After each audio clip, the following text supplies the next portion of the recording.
Everyone, welcome back to my channel. Today we're gonna play some more To Be a God. This time it's Act 2.5, and we're gonna do Septem's route again. Let's begin. Oh, lovely. Oh, you have to put all your will into maintaining your body shape. Even if you get distracted for just a second, your arms and legs begin to tremble. You fear they'll break, so you have to think about which part or stimulus to block in order to keep the limbs affected by the lack of energy stable. Lion, I feel weak. I think it's necessary to rest my eyes for a moment. Don't you think so? Yes. Your body can't hold so much on much longer. You feel its mass destabilizing, making it impossible to remain conscious and presented in the physical plane of the garden. Who would have thought having your own body would be so hard to sustain? The energy you're using right now is at its limit, making it impossible to move your body without staggering. I'm sorry, YN. I don't think I can hold it on any longer. We're not synchronized enough to share a single perspective. That's the last thing you say before collapsing onto the altar.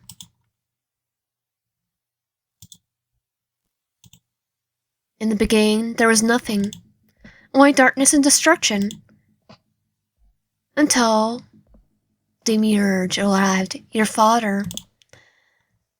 Well, definitely not Septem, but you have a faint suspicion, deep within your tight chest, that he doesn't consider you as a someone, much less as a son.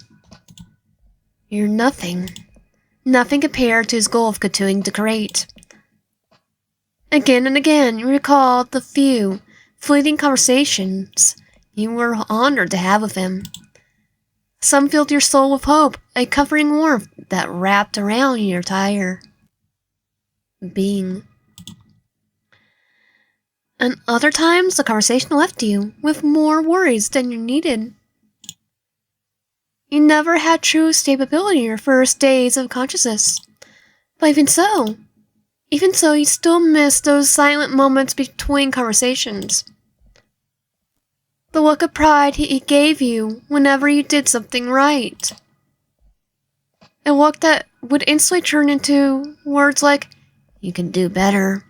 You forgot to add this. If you keep this up, you won't be able to sustain the garden. No. There is no point in coming back here. You don't feel like dragging into this any further. You have to get out of here."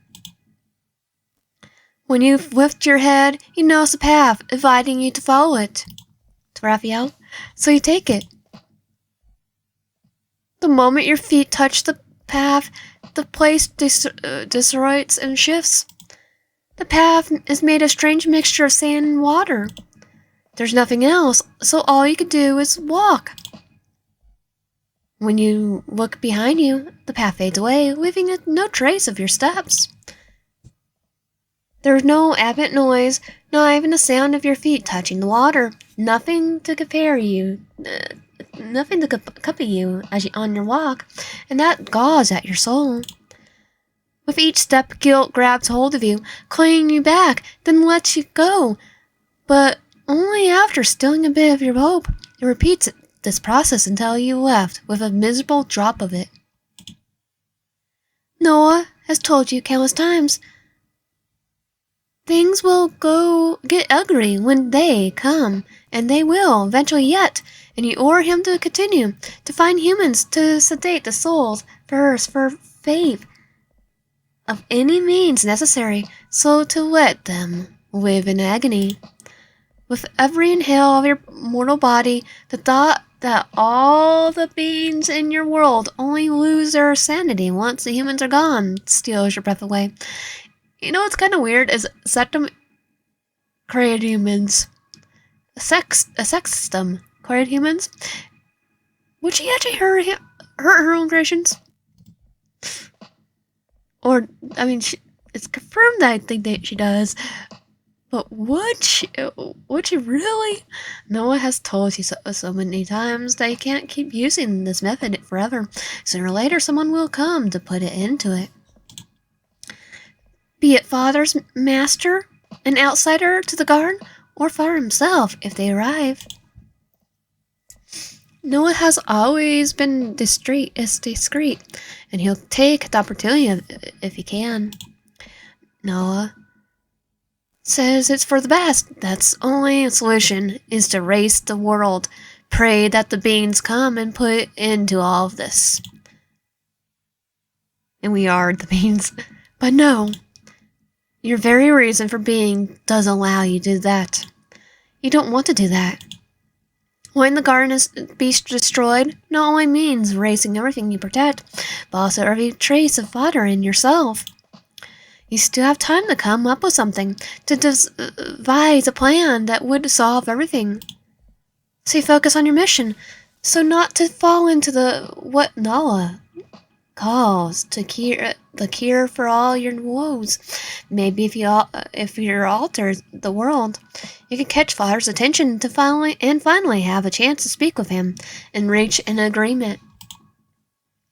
To beg him, to weep for him as you never have before. To scream at him the things you never had the courage to say. To tell him you want to live.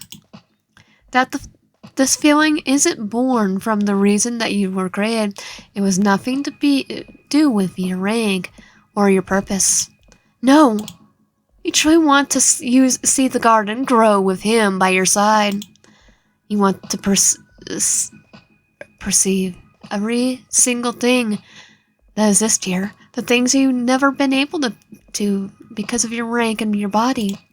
You want to start living to finally enjoy life and once and for all. Not that this endless raking chain the worries you can't solve, no matter how much of yourself you pour into it. But the solution keeps slipping through your hands. You're tired of trying to untangle the thread that will always be bound by infinite knots. You want to rest, to return to the days when you shared command with Father. You walk with difficulty now. The sand slows you by you further you go, and the water keeps you from regaining your normal pace. But you don't let yourself sink. You won't give up. You have to reach the end of this path. In the distance, you can see the end. There a light waits you. It must be the solution to the entire garden has been seeking. But you can't reach it yet. Until then, you do whatever it takes to reach the place, no matter what. If the opportunity arises, you seize it. No matter what you must do, cut off your feet, remove the water or sand that hinders you, or even make the place come to you. You're going to do it. One way or another, it doesn't matter if others think cutting off your feet is grotesque, if removing the water or sand is immoral, or if making this place come to you is impossible. You will do it. With or without Father. Wake him. Lion? What happened? Wait, I don't feel you completely. But I know you're here. Darn it. You're inside me, and you have access to all of me. We're sharing the same mind. My soul lies bare, for your eyes to devour it. I don't think this is what we were looking for. So why did we have a more stable connection before? I wasn't conscious. I see. Inside my inner world, you have we can form this kind of symbolness, similar to the one you had with your former puppet. Here, with me conscious, we can't reach the level of secularization. And if It even hinders harder now that I don't have much energy left. I don't think I don't think it, I didn't think this through. Well, I had no choice. You definitely didn't think this through. Right now, I lack both the energy and the knowledge to create an entirely new physical body for you, and I suppose being inside my body must be boring for you.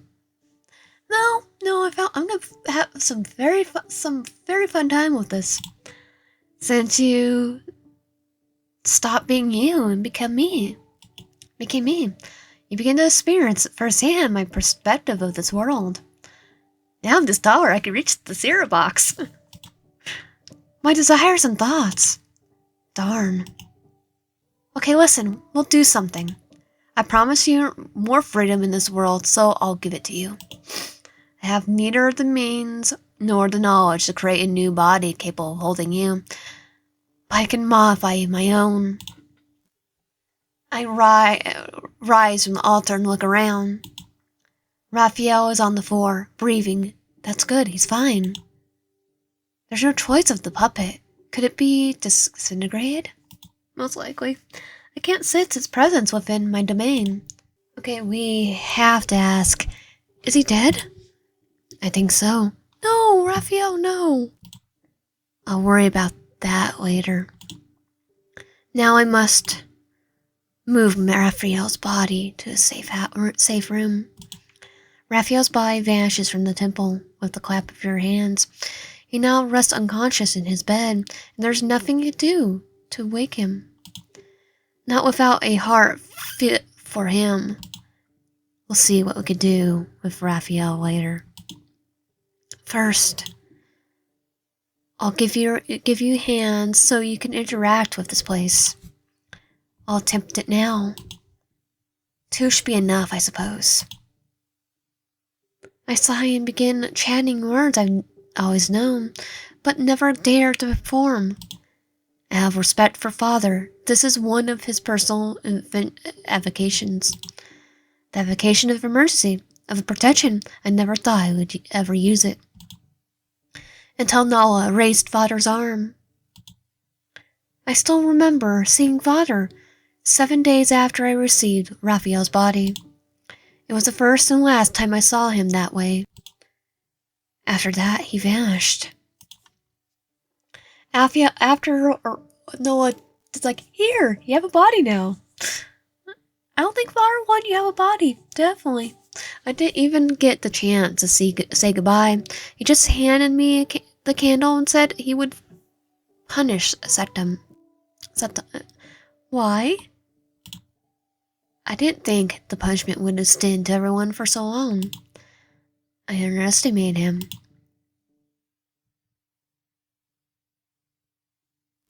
Septem. You're right. I must continue. Out loud, I recite the pact so that you may regain your freedom. So you're no longer bound to read me this way. I suppose it's better like this. YN. To satisfy your need to be evolved with this world. And since I have the role of being your host, I'll try to keep my word. So you have my main eye and my hands do as you please. You'll be able to interact a little more with my world in a limited way, yet with more freedom than you had before. We won't lose our body and soul connection, but now you have a new perspective. You'll set me aside, partially, so she won't be me, but rather a paler pair of hands and eyes. I'll still remain your narrator and puppet. My hands begin to trace signals and feel forbidden to summon, as if it's straining the name of Father in the process. Doesn't matter. Chants rise in Latin, and I begin to yield part of this divine body to you. And in time, I create new hands for you. A fragment of my being detaches to be given to you. Along with it, I grant you control. Is what matters most. Septem grants you part of his identity. The eye and hands are now yours. They now belong to you.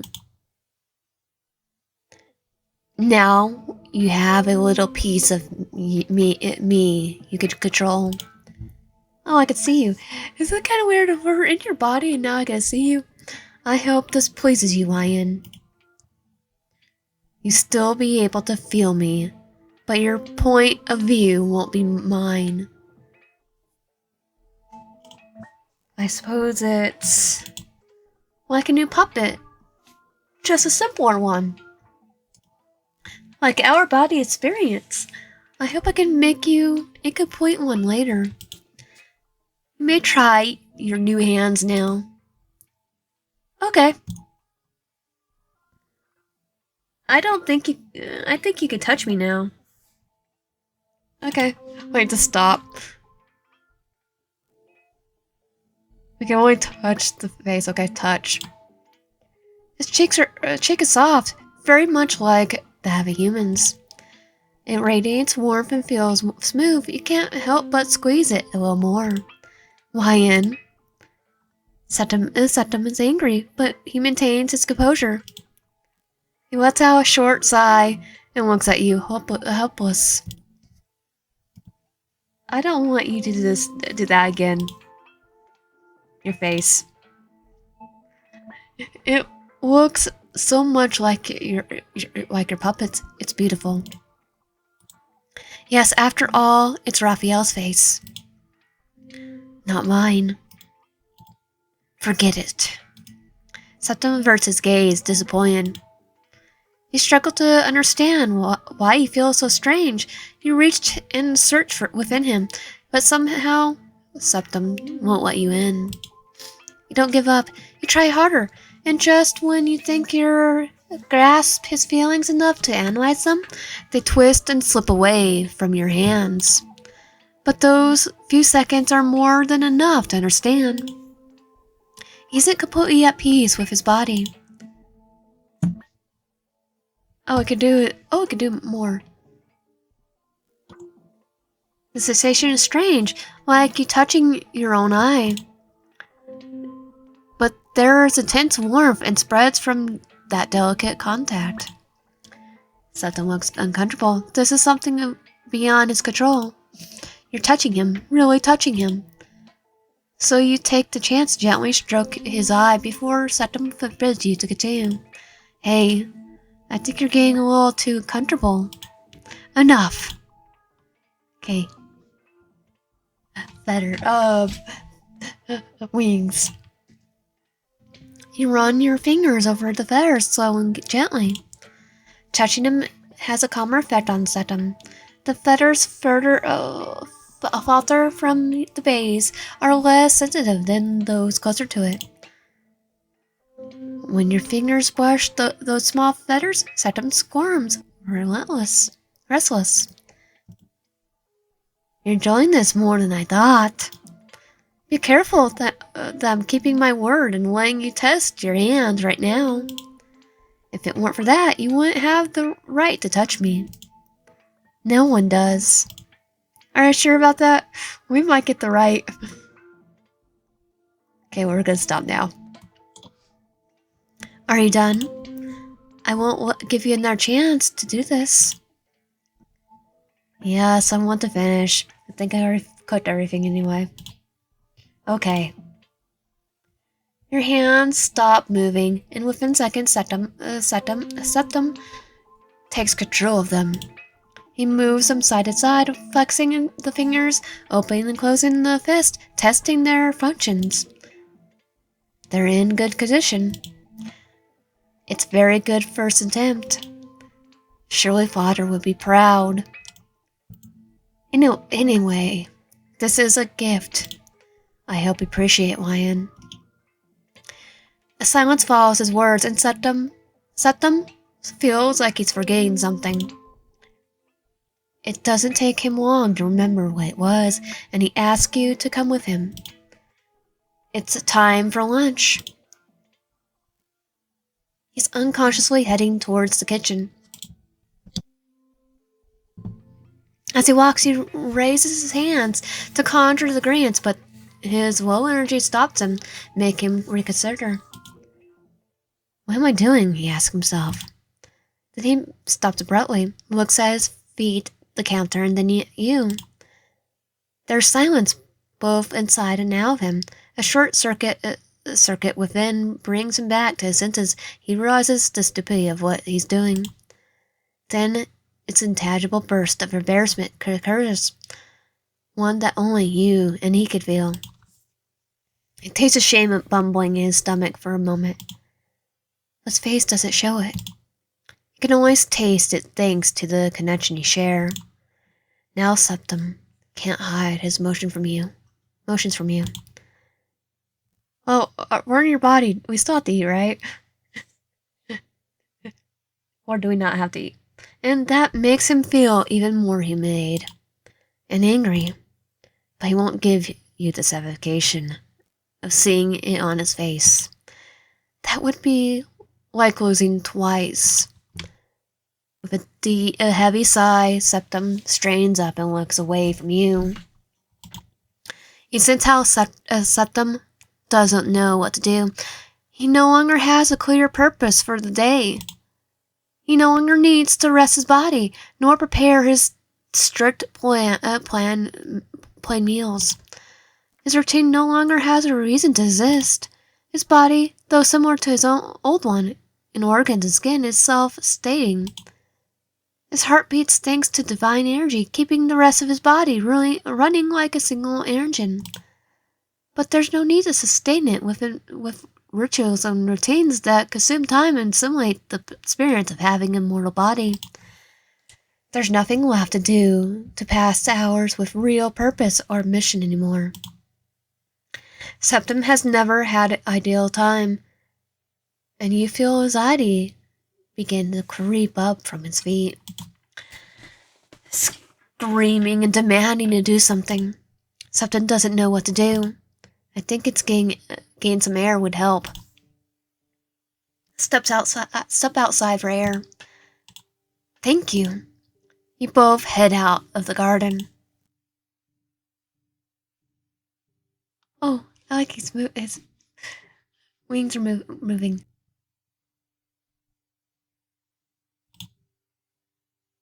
Septem takes a deep breath, releasing all the tension he's been holding. I feel better now.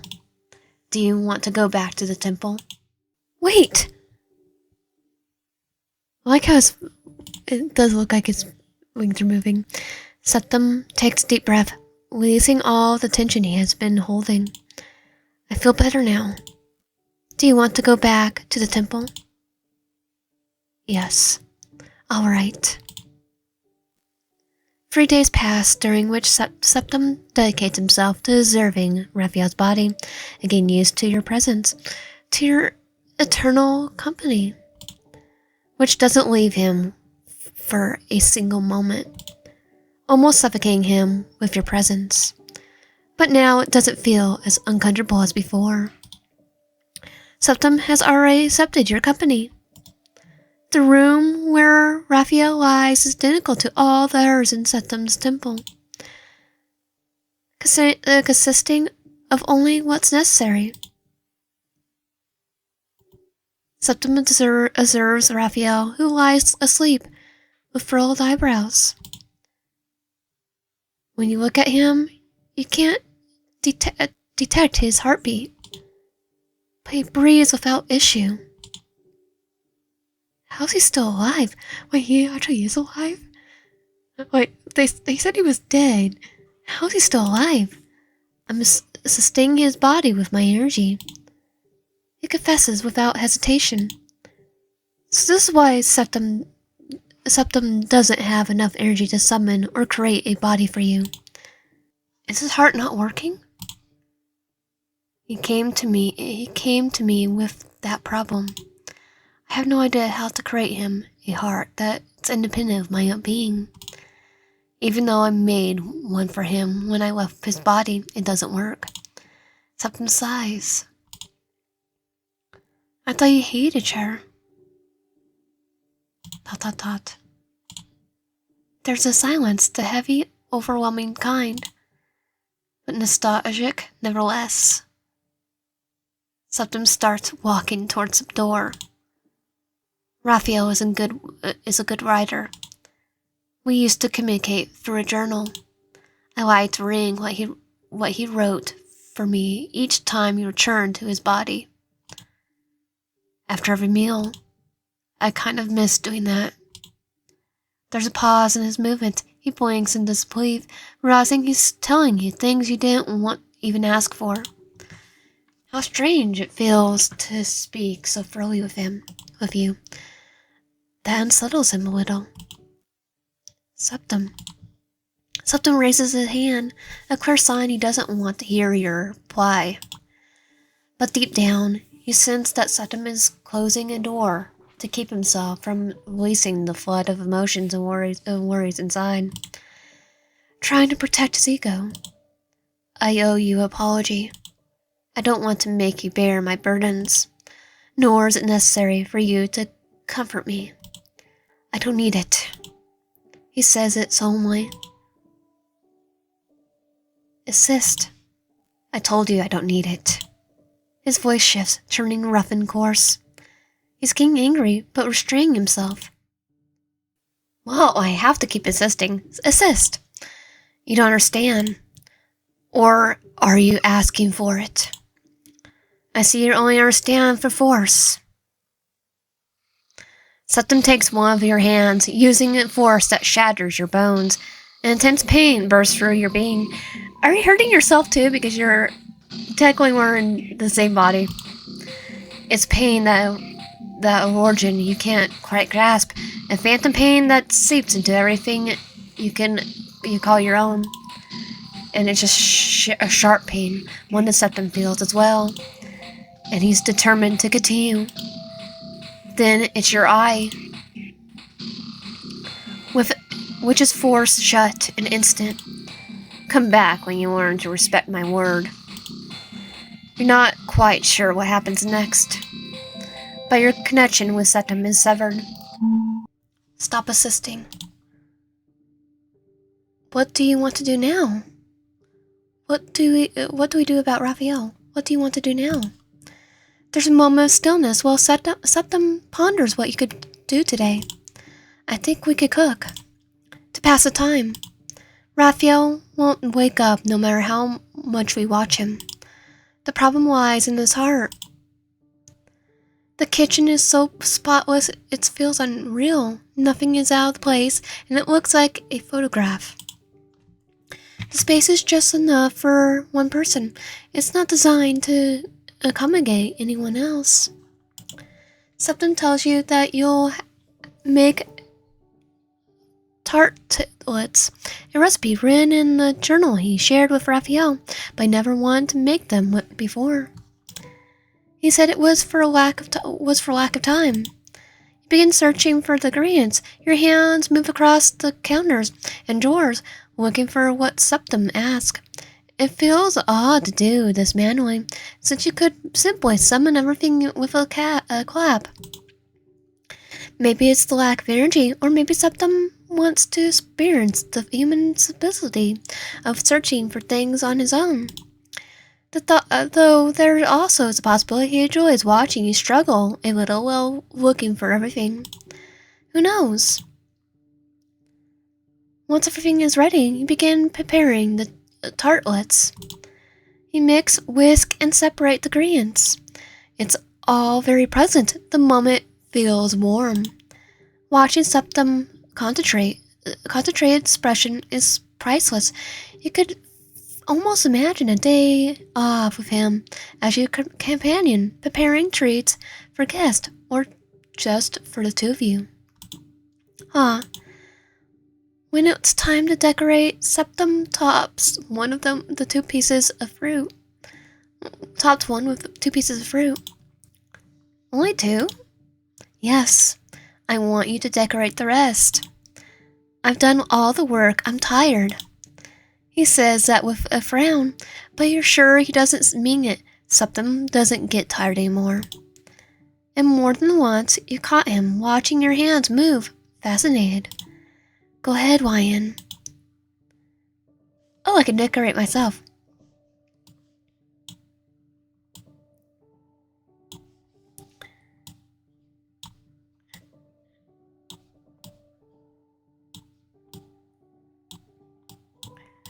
Oh, I can only do so much.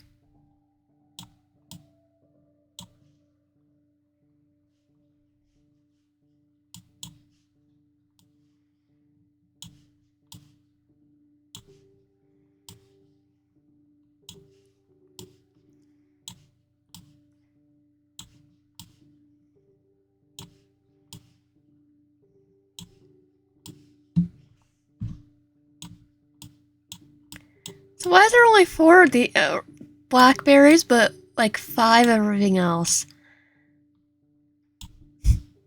Okay. I am done. Stop. After you finish, Septem admires your work, giving it a long, thoughtful look. He can't help but smile a little. Without saying a word, he takes one of the tarts to taste it, the one he decorated a bit. He looks so ordinary, it's almost fascinating. You did well. But it's strange to see you handling things. Strange? Yes, a little.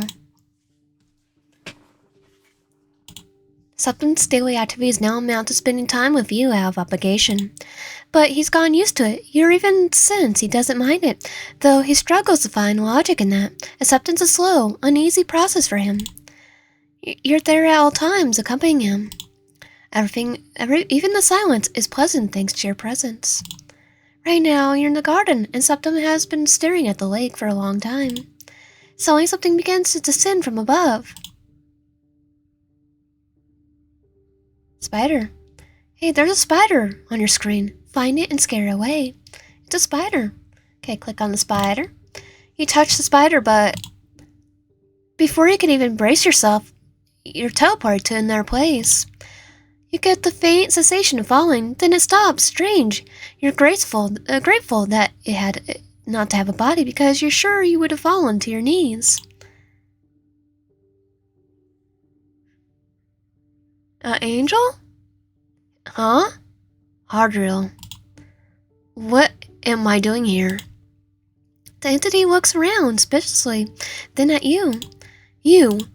All his attention is on you. He steps closer, looking down at you. He's tall, forcing you to adjust your stance just to meet his gaze. Are you the one responsible for this? Yes? He inspects you for a few more seconds, measuring your sincerity. Then his expression shifts. Now he looks at you with interest, pupils dilate, and eyes half-witted, paired with a confident smile, almost as if he secretly desired you. Your soul radiates a exquisite white, but it's trapped within the eye. Perhaps if I... Why, what? Do what now? Tell me, where's your body? You're explaining, summarizing everything that's happened to you so far. Far isn't hard. He listens carefully, encouraging you to continue. My body's right here. I'm just controlling it. Technically now I don't have a body control. With such active listening, you fall head over heels. Eventually, your monologue turns into a genuine conversation where both of you ask questions of each other. You discover he belongs to another dimension. He's a guardian of humankind, sent by his master, God. You mean Chuck? His wings are proof of that. And you want to ask. You need to ask. Are you my guardian angel? Your wings. Your companion frowns, but instantly regains composure, then fixed his gaze on you. I've paid the price for protecting humans, but it is his will, and I'm his servant. Wait, oh yeah, the wings are dark. Are you a fallen angel? He says solemnly. My turn. If I understand correctly, you have the ability to travel through time, or something like that, right? Travel between timelines. To alter the past or the future. Tell me, is that what you can do? No. Dimensions probably. Ah, perhaps you just haven't realized it yet. Hattern is about to say something when two giant hands gently grab him before he can react. They close around him, making him vanish from the scene. Oh, no. He almost took you. He almost ate you. Oh, he's gonna eat me too? And besides, we can't do that without permission. This character isn't my property. There's a strange eye floating nearby. It doesn't seem focused on you. It moves side to side, wandering around the area. I see. In the end, she forced him in without my permission. I just hoped she asked the offer and rightful owner before putting him here. I don't want to disappoint Sinsko. And then she always does whatever she wants and doesn't care about my script. Is this the writer? Great. The eye stops moving and fades away like from being blown, only to reappear right in front of you. Lion. Father? Welcome to this space where everything is interconnected. I got two options for you. We could pretend this never happened, or you could stay here a little longer. What do you prefer? Okay, I have to stay to see what happened. Stay. Good. We are here. Here we are. Welcome to my home. The strange entity circles around you silently, narrowing its eye. You don't admit it out loud, but it looks kind of cute. This is where I spend most of my time, and it's the only place I can't change. But I like it. It's cozy, and there's plenty of space. Yeah, it looks like stars, so. Also, it changes color depending on what she and I do. It feels nice to have a guest. Wait! The two more hands materialize beside the entity and begin floating around you, looking for where to grab you. One of them takes hold of your eye gently, giving it a soft squeeze. The other snaps his fingers, and in an instant, it, and the entire space begin to change. Out of nowhere, a body is created for you to control and inhabit. Once you feel in control of it, you realize you're sitting on a small table with cups and sweets arranged on little plates. Everything's beautifully decorated. And he's right in front of you, looking you up and down. He's so close. Wow. You really are adorable. Well, I already knew that, huh? I've been watching you from the very beginning. I love your reactions. I suppose I can understand Nola on this one. You're addictive. Heart. Father steps back from you. His attention shifts to himself. I really like this form. Do you know they made it for me and let me use it? They designed my dear Senko created. I'll have to thank Senko when I see her. Well, I have something to give you, but let's play a game first. I hide the answer in the web in a place used to write and upload stories about your favorite series. Tell me, Wyan, what's a secret word? If you read the story I wrote, I suppose you already know what it is. A story? I think it's also commonly called a fanfic. You haven't read it? Well, I guess you could search my name in the archives. Archive of our own. We had to go for archive of our own.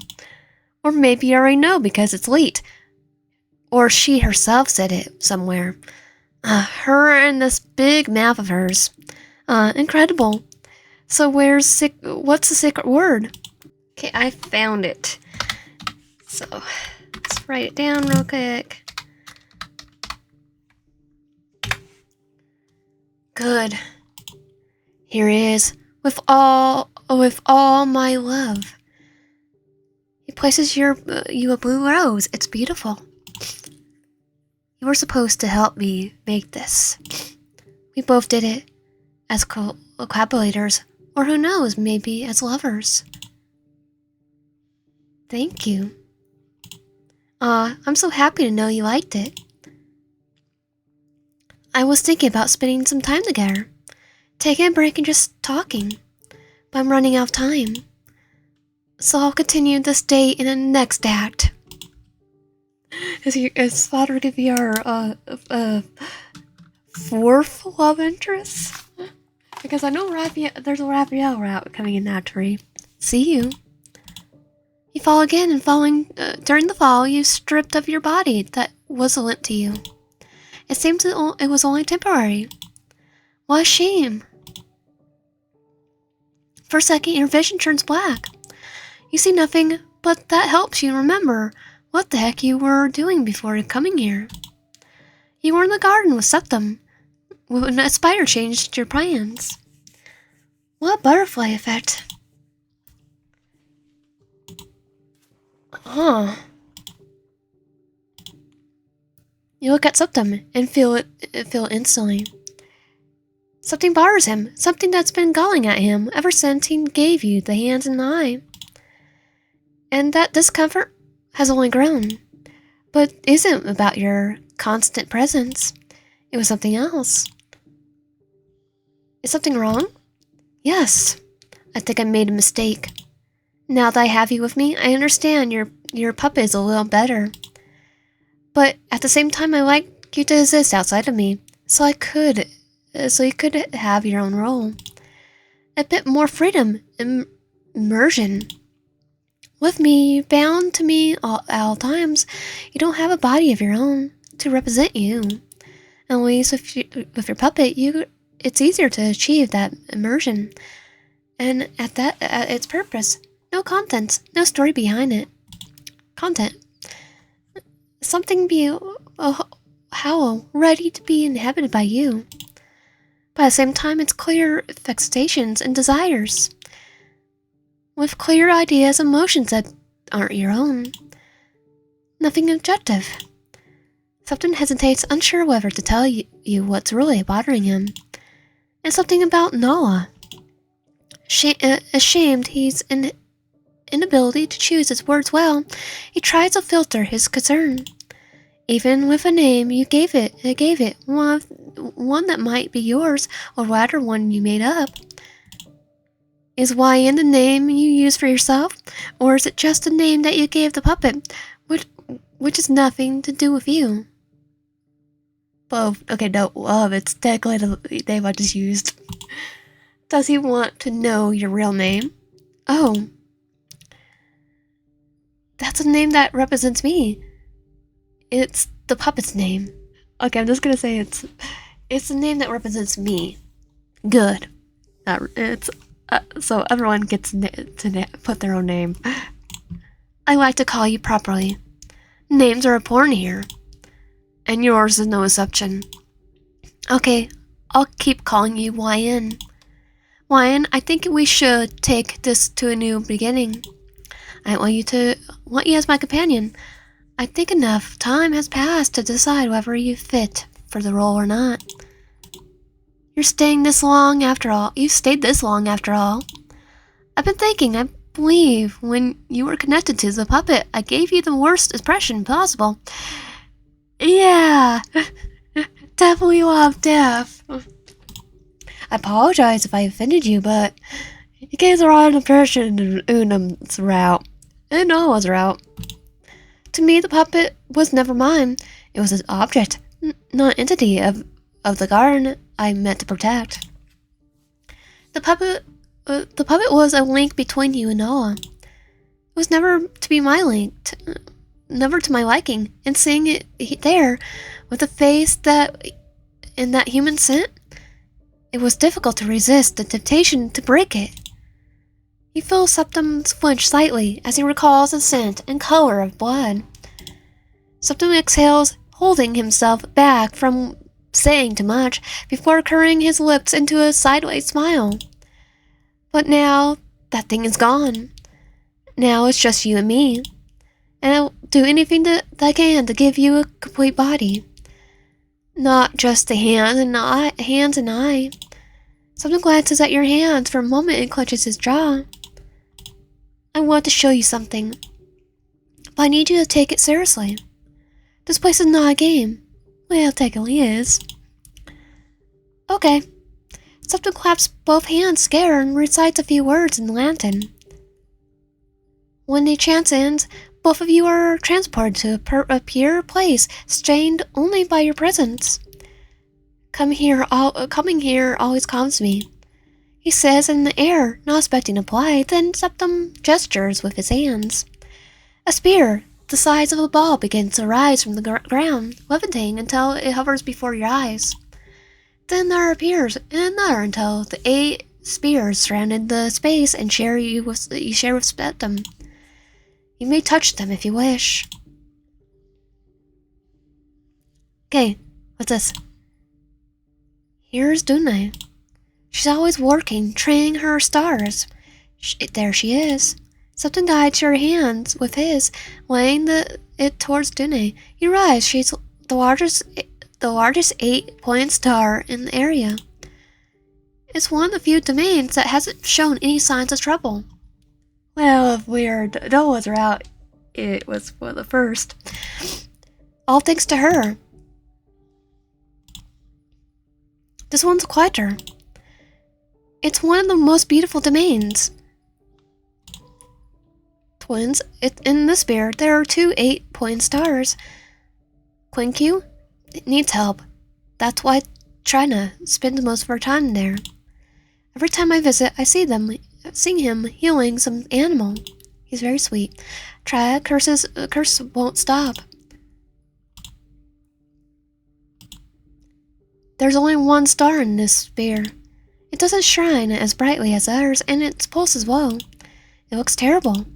Septem says nothing, just stares at it in silence, expression on the vague of breaking apart. It's no less, it's sorrow.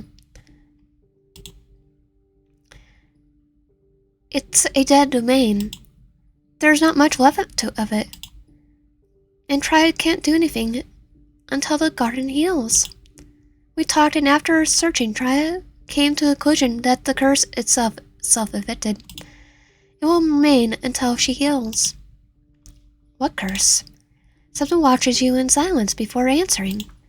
Every fruit born from the garden carries poison and belongs to Trina.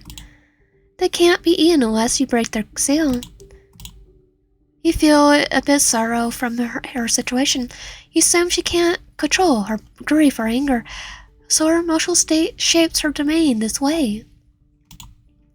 How complicated. Now you see the garden doesn't have a single problem. Rather, it's a web of many things intertwined and affecting everything from the largest to the grandest scale. The garden feels like a sick body. Its vital parts doing all they can to keep it alive, barely. But that defense isn't enough. The garden needs help from an eternal agent.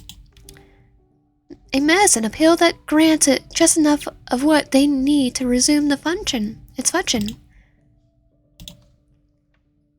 That's the sun's domain. Unum is currently in the residence of his wives. Septem points towards the red 8-point star besides the 3 smaller ones. 4 if we at our route. The rest. Septem moves his finger across the other stars scattered throughout the spear. There are so many.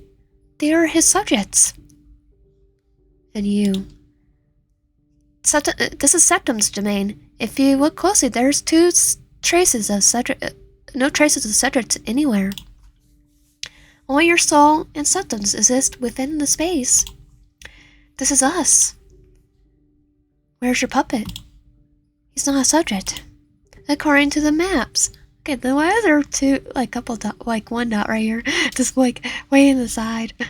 According to the map, he doesn't exist. There he is. I found him. According to the rules, he shouldn't be here. Septem sighs warily. I think that's enough. Do you want to go back? Yes. Alright. Days pass and Septem slowly regains the energy spent creating his divine body and leaving him with more power to sustain Raphael's body and to do our things. With that, Septem begins studying and recreating the invocations, practicing on various parts of his body. Most of them are hearts. He also has meetings with Sextum, though he never leaves his domain. During these meetings, you learn a few things that you didn't know before. For example, not just any human can live in the garden. They must be created by Septem, otherwise they won't survive on there. They die after 7 days. When I can remove your seal, you'll be able to return to your domain and create our humans again. Does he really think this'll be that easy? I can see the seal you have within. Once I learn how to break it, it'll be easier for you to create them again. You have to start slowly with wet nurses. And soon they'll regain their normal life cycle. You'll get natural births again after 5 to 10 years. It'll be like before. Do you think Father will return if he finds out? Yes. What if he punishes us again? That won't happen, Septem. What if the others find it out was our fault? Find it was our fault. If it wasn't our fault, it was Nala's. I share the blame too, not just Nala. Septem. Septem doesn't stop, even though Septem is already looking at her irritably. I had a conversation with Father. He wasn't really nice. He was hitting on me. Are you going to have to make up another excuse, like your fake children's birth, to cover up the theft of the body? Because as far as we know, Father left out Bartram, not because he brought a body from their world to use as a puppet. Septem. No, Septem, listen to me. We're exposing ourselves. Noah could open his mouth and seal your fate, or Father might return to oppose even harsher punishments. Promise me that if we go through with this, there won't be worse consequences. If the council ever finds out, you can be sure they'll come for your head. And if Father comes back, believe me, it won't be to give you a hug. Septem pauses to look at you before continuing. Septem, I swear, if this doesn't work, I think it'll be best to listen to Nala. Septem lets out a short laugh, but disbelieving her words. You're insane. No, Septem. If this goes wrong, it'd be better to end everything than to watch the entire garden turn against you. And since no one can hurt you, they'll find another way to make you pay. I really hate for you to go for that. Septem sobs. I feel for her. I want to give her a hug. Conversation slowly fades, reaching a point where everything that's needed to be said has been said. All formalities were settled, but Septem still needs to speak of one more thing. Something he hasn't let you see, let alone confess to you. Because you probably shouldn't understand it as well as Septem. One more thing. Septem only watches him, very attentive, but silent. I think you need to know this. The rank I have now allows me to cause harm. Septem opens her mouth to say something, and Septem waits, and she can't find her voice, and chooses silence to avoid his hard gaze. It's important that you know this, and if anything ever happens, I need you to stop me. Septem presses her lips together, gathering the courage to answer his request. You know, there's nothing I can do. I think it would be better if you made that request to an entity that's with you.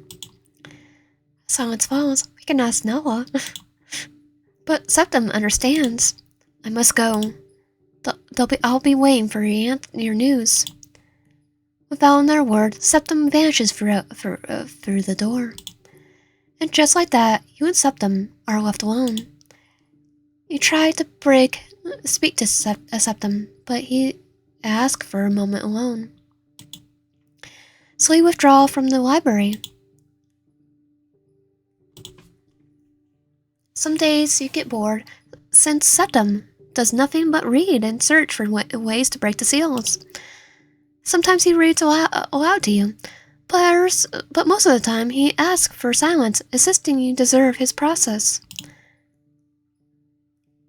Watching him fail is something you never tire of. Each time he fails to make or break a seal, Septem clenches his jaw so tightly that his teeth grind audibly. And from time to time, he slams down on the table, never looking your way. But he keeps trying. Even when he sees if you notice the slightest imperfection, he destroys it and tries again with greater effort. After about an hour, Septem finally celebrates as the seal he's been struggling to break dissolves into smoke. We did it, YN. Congratulations! Septem smiles faintly, feeling a small shudder in his stomach at your response. Then immediately he feels puzzled by his own reaction. He hasn't felt this way since. Father gave him feedback after creating the symbols. You did a great job. That strange sensation in the pit of his stomach returns.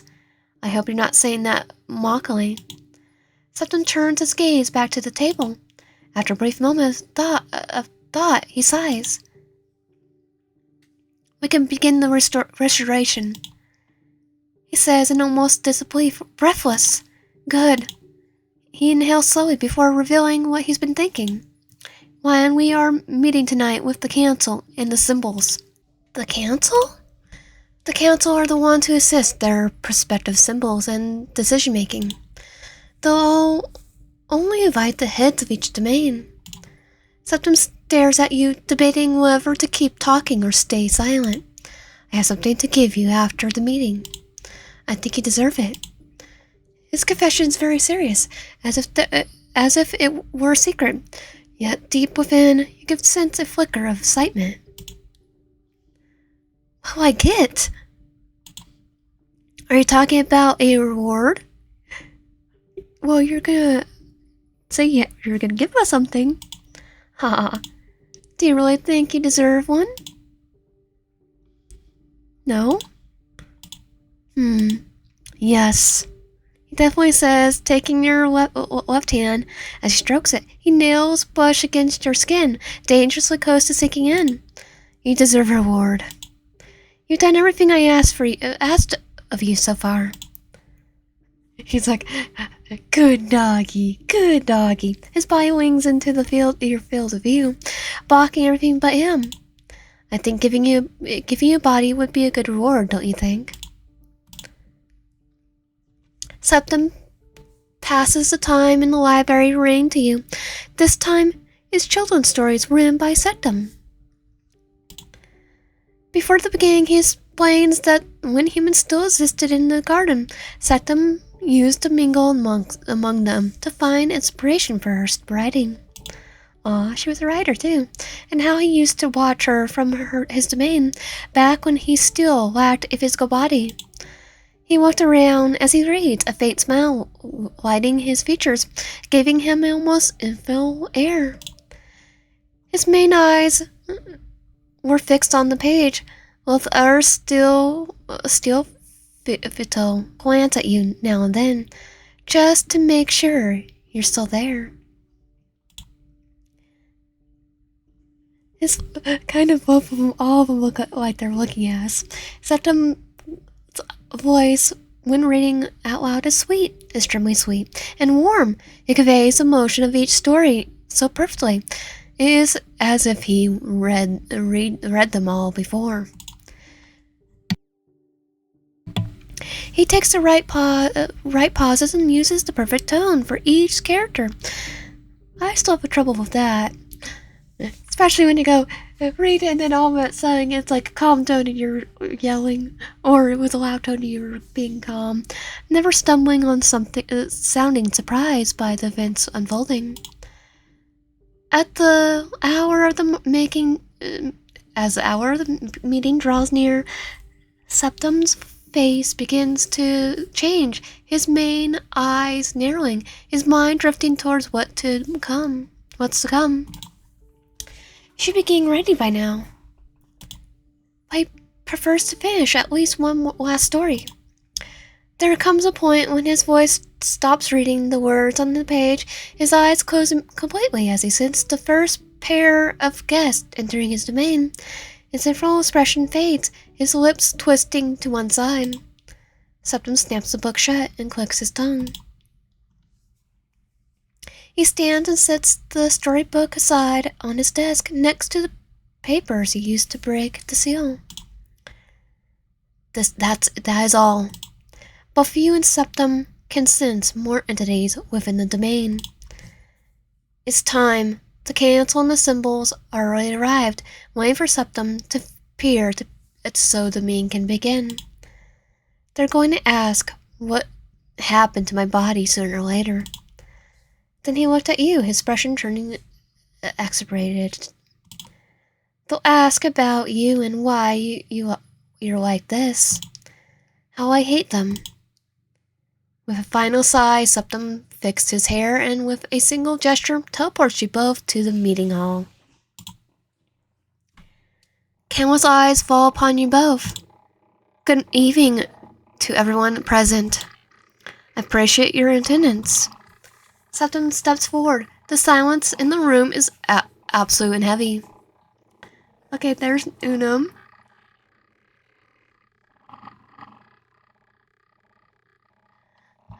I heard someone's not here. All the council entities stare at Septem with a disgusted, barely hidden behind the horror. The symbols on their hand watch him quietly, waiting for him to speak. One of the council members loses composure and speaks without being given permission. What is this entity beside you? That's not the correct... Shut your mouth, I haven't given you permission to speak. Insolent. The entity glimpses in pain and Septem lets out a dry laugh. As you can see, I changed, and with that change, I decide to share the garden with one who truly sees us. We can no longer keep waiting for Father. Some members of the council whisper anxiously to their symbols. He's like, yeah, I don't care. I have attained an absolute rank thanks to our new savior. And with it, I now have a power to destroy and erase every curse that has placed upon us. To everyone who disagrees with the change of command, I could cordially invite you to step down. Cordially invite you to step down. This garden was forgone by Father, the one who abandoned us. But starting today, a new era begins. Entire domains will restruct to prevent a second downfall. You will no longer answer to an absent creator. You will answer to Wyan and to me. Septem glides to his chair and sits beside the grace that glows with every movement. Once settled, he clamps his hands together and studies his audience. Does anyone have questions? The same entity that was forced to be silent urgently raises their hand. Not you. Go ahead. Septem grants them permission. As soon as their speech is restored, their lips part. And what if we refuse? What if this new master fails to meet the symbols of the previous one? They look around, searching for support. Are we really replacing the creator so easily? For some nobody? They can't even manifest a proper body, and they use you instead. Please, what kind of power are we even talking about? There thickens. Septem's eyes narrow, his hand rising in the clear almond of reprisal. Let Septem handle it. Coldly, gazing coldly at the entity, he snaps his fingers. Well, I kinda think their tongue's gonna be gone. A liquid begins to pour from the entity's mouth. Well, I don't think they're gonna be talking anymore. Septem's heart begins to beat at a concerning pace. He realizes, perhaps for the first time, that he's truly harming one of his own. But remorse does not come immediately. Everyone at the table reacts with horror, even the symbols, everyone except one. Septem, on their hand, presses her lips together and shrinks back, lowering her gaze. Disappointed. There have already been two defenses. Next time it won't only be your tongue that I tear out. And Maria! Done's tone is mixed of fear and reproach, yet she doesn't dare move a single muscle. Well, Adamara clenches both hands over their mouth and jaw. Unum raises from his seat, leaning on the table to watch with morbid curiosity as the entity, Anamoria, spits out what appears to be more blood. Holy cow, Septem! Since when can you do that? Haha, amazing! Good thing that wasn't one of his wives, because he'd be throwing hands if it was one of his wives. His eyes widen as though an idea once deemed impossible had overnight become reality. Can we fight? Please, please, please! Unum, sit down. I don't want to hear any nonsense right now. He's just going Goku, like Goku. Like, wait, I can fight? I want to fight this thing. I want to fight you. Unum's body collapses abruptly back to his seat, just as Dune raises from hers and bows her head. Your Holiness, Septem. Septem raises his hand, cutting Dune's speech short. Enough, Dune. It's not your fault that your advisor doesn't know how to show respect. Now sit down. Does anyone else have any questions? Several hands rise, waiting for Septem to grant them the floor. Before giving anyone permission to speak, the blonde glances at you sideways. Now we'll move on to the witch's sticks. There's no need for you to listen to all this. When the last of the council attendants leave the domain, Septem searches for your eye. When he finds it with his gaze, he smiles and calls out to you with a slurry, shaky tone. He takes your hands in his and softly says, I believe you earned your reward. Come with me. He doesn't make you wait, transporting you both to the Pier Zone. A body, an identity. Both things go in hand, don't you think? No. Seriously? Septem ignores your answer. If I give you a new body and decorate it myself, leaving you no room to make any changes, would you allow that? To be fair, we don't get our, other than maybe dyeing our hair or, doing piercings or surgeries. No, we don't have a choice yet for that either. Would you allow that? Yes. Even if it doesn't suit your taste, even if you don't feel comfortable or didn't identify with it? Well, it doesn't matter. The body I'll make for you will also be a gift. Won't you be able to shape however you wish? I'll give you a blank canvas.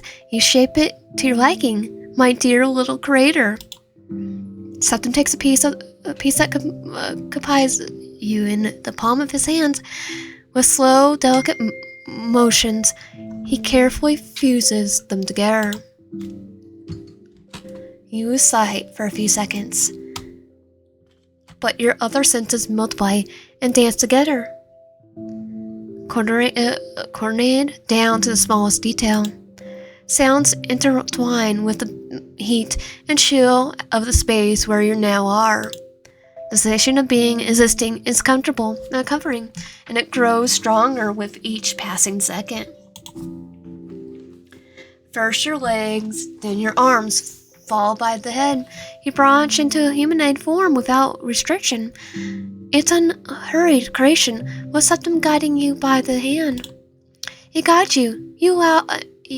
It allows you to make unnecessary adjustments along the way. The sensation of life grows stronger. The sick touch of organs expanding and stretching calls you to crave more. The touch emerges gradually, the pleasant tingling born from Septem's fingers gliding over your forming shape. Your legs catch the gentle breeze, and your freshly formed cheeks feel Septem's hot breath. Your body is awakened through 10 flames that burn but not harm. His hands travel all over your fully formed body, touching and uniting everything in their path. It's not a lustful or perverted touch. It's a touch that gives life to you to form and gradually allows it to form with breath. Like a kiss of life you always been waiting for, a body entirely your own. Yours and no one else's. Something you could call yourself. Beautiful. Your body isn't just an avatar, it's the purest expression of you within this domain. You're perfect. Septem caresses your cheek with his thumb. I'm going to give you something else. You granted me your time and space for change, and I'm more grateful than you might imagine. I have to confess that I began to crave your company. I can no longer imagine a day without you. Why, and I must admit, you're somehow important to the garden and to me. Though we bond in soul and body and soul, I cannot call myself yours yet. But we could start with this. You could use it whenever you wish. I'll be there for you. This will be our bridge. You pressed it. With this, you can finally call you mine. And you always end up coming back to me. What is this place? A point between timelines, where I could speak to you directly.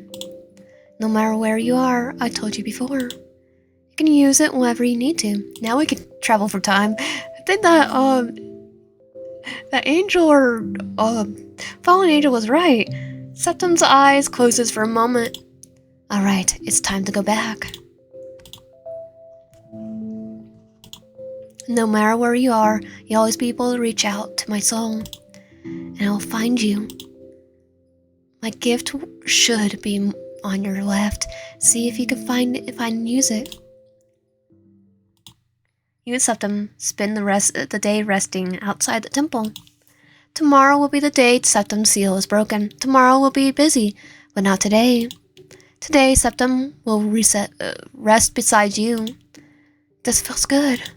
Septem is lost in thought, not practically open to conversation. When you grow tired of watching the scenery, you place your hand on Septem's shoulder, gaining his attention. He turns his head and reveals a fragment of what's been galling at his mind. Now that you have a body, Noah could appear and steal you away. I see what he's capable of. I sing it within the lines of the code.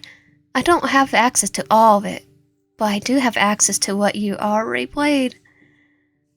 Oh yeah, even his route? Do you know about the routes? That's right. Unum's my favorite there. I can't access all the information, but yes, it doesn't hurt as much as now because you're here with me. I'll make sure you stay in this timeline at the end. Doing all 3 timelines. It's not a promise, it's a fact. Oh, it's a promise. What does that mean? Does that mean they won't be any more bad ends? Do you want one? Yes? Well, I have to. Yes. The worst is evolved into terrifying pure light. You appear in the area with no borders or floor. Only you and him accompany the space. Septem approaches you with calmness that makes you uneasy. You can't help but recall past experience, and with no fingers, he takes hold of your jaw. At first, he touches delicate, but little by little, he starts to squeeze. His eyes fixed on you, on how your skin wraps around under the pressure. You're interesting. His fingers lean close to your ear. His face leans close to your ear. The heat of his breath makes you shiver. And now I miss doing this.